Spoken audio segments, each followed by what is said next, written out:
All right, I'm going to tackle this problem. We got a rational expression, or three rational expressions added together equals 0.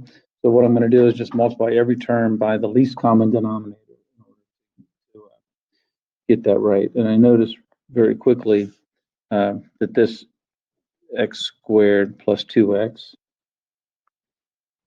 x squared plus 2x is equal to x times x plus 2, which I see are the other denominator. So that is my least common denominator. So what I'm going to do is multiply each term by the common denominator, the least common denominator. And even this side, but that's going to be an easy calculation.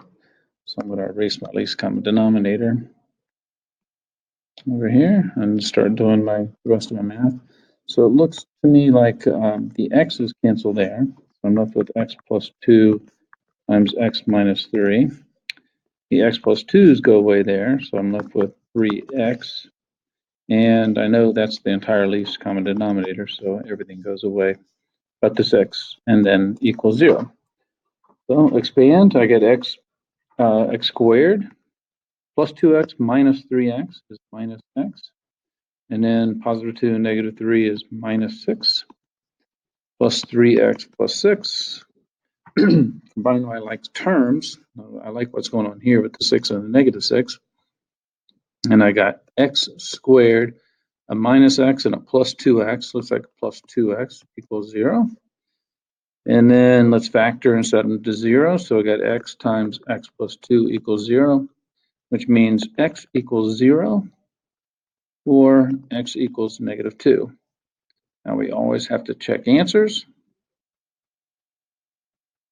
Let's put 0 back up into our original equation. Now let me clean some of these things up so that you can see.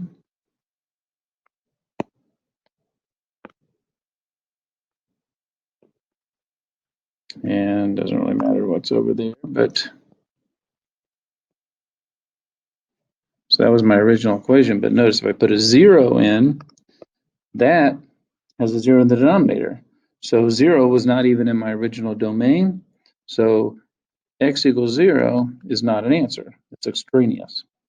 Now I got an x negative 2. I noticed that when I put a negative 2 into that part of the equation, that gives me a 0 in the denominator, which means negative 2 was not in my original domain.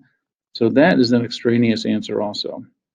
I challenge you also to graph this entire function. And what you'll find is that this side of the equation never crosses the x-axis.